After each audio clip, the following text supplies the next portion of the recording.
Hi guys, so today pag-uusapan natin yung bot copy trading na $1. Meron tayo ditong profits for the past 24 hours. Meron tayo ditong profits na 36 USDT. So more or less nasa 2K ito. And nandito tayo ngayon sa may bots, sa may dashboard. Papakita din natin dito yung pinaka bot history natin as well as yung pinaka step by step kung paano puntahan yung bot copy trading dito na $1 guys. No? Pero before tayo dito mag-start, kung hindi nyo pa na-like itong video na to, please like this video first. Subscribe yung YouTube channel natin, turn all the bell icon para ma-notify kayo dito sa mga updates natin na ginagawa sa ating YouTube channel. So gamit yung cellphone guys, pwede nating i-access yung bot copy trading, no? So if we can see, meron tayo ditong nakita na spark lines. Karamihan kasi ng bots na strategy or setups natin dito is on the spot, no? So if nagkakaroon ng pagbaba ng presyo, we can expect some drawdowns, pagbaba ng presyo. Tapos if ever naman na tumaas siya, that's the time that we can see some good profits dito guys, no? So for now, andito tayo ngayon sa may tab nitong dashboard,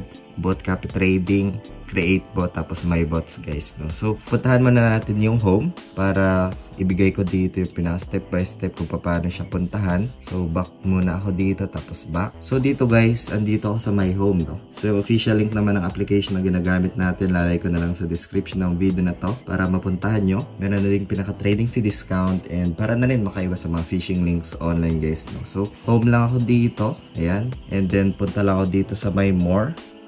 Dito, select ko lang siya. And then dito, merong popular, merong rewards, merong earn, tapos merong bots tab. So, select ko lang itong bots. Ayan.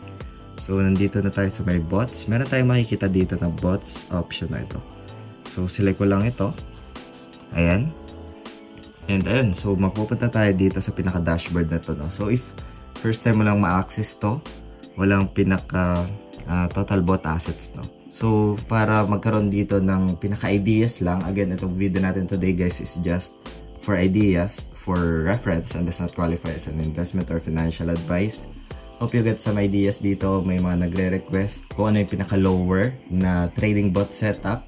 So, 1 USDT, meron tayo ditong pinaka-example guys, no? So, andito yung pinaka-dashboard gamit yung cellphone. Meron ditong bot copy trading na option. So, select lang natin ito guys, no? Itong bot copy trading na option dito. So, select ko lang muna ito. Ayan. So, dito guys, if we can see, merong 1 USDT minimum guys, no? So, under siya nitong near USDT. Tapos, yung pinasetup niya, andyan makikita natin. Meron ding OP USDT.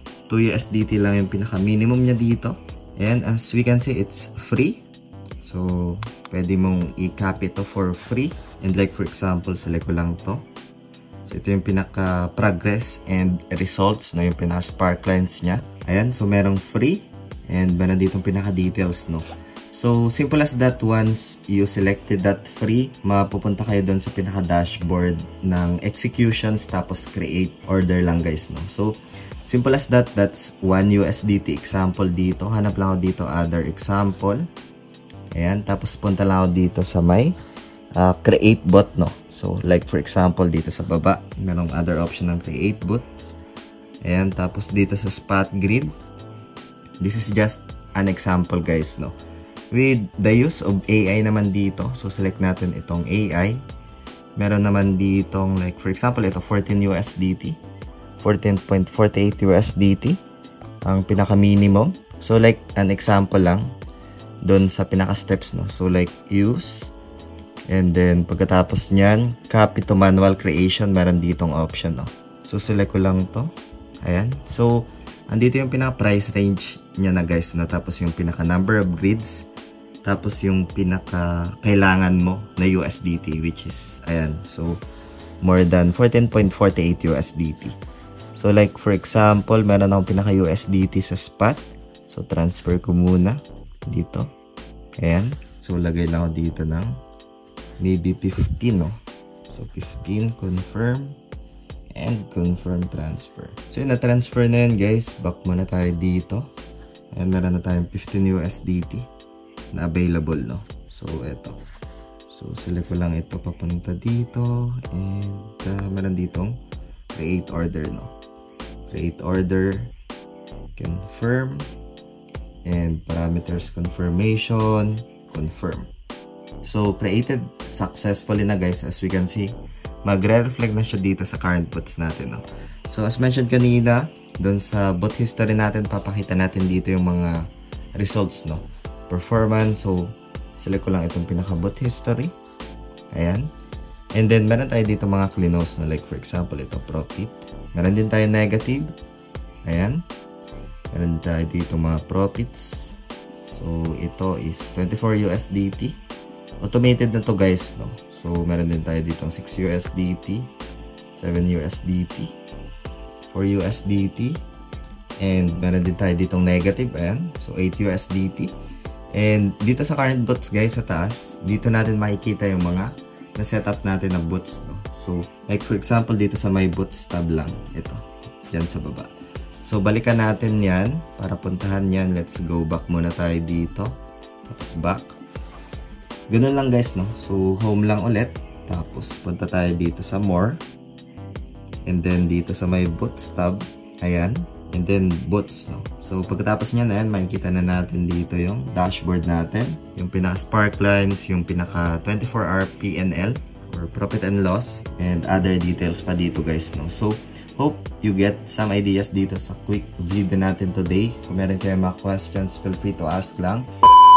Singit ko na rin pala itong ongoing campaign nila dito guys sa app na ginagamit natin, Beat the Hit, no? So, win a Boracay Summer Giveaway, merong Bispa S1 through 5, tapos more than 15,000 in USDT worth of BGB awaits, no? So, if we can see dito guys, you can just register dito. Ayan, nakapag-register na ako. And like for example, bago dito mag-spin, kailangan meron ka ditong mga task na nagawa guys, no? Especially sa mga bago lang din, sa mga wala pang account dito. Pwede kayo magpa-verify, just feel free to create an account lang. Tapos meron ka ditong 2 spins guys, no? So, walang talo dito actually guys, no? Kasi 4 BGB yung pinakamaliit. Ayan. So, if we can say meron din ditong 400 BGB. iPhone 15 Pro Max, no? 80 BGB tapos Apple MacBook M3 na 512 gigabyte dito guys, no? So, they mentioned pa dito yung Bispa S1 to 5. Maybe will be rebuild na lang yan dito. And other details pa dito to get pre-spins guys, no? Like for example, itong pinaka-volume sa spot. And yung pinaka-details nito guys, andito naman sa pinaka-baba guys, no? Itong promo na ito is 12 days na lang as of recording this video. And pwede nyong puntahan ito guys, no? So, and kung hindi nyo pa pala guys napapanood yung video natin na ginawa, other details pa dito for bot strategy, ipa-flash ko na lang dyan sa screen. Click nyo lang yung video na yan and see you sa video na yan guys. Maraming salamat ulit sa panunood. Ingat tayong lahat. Peace out. Bye for now.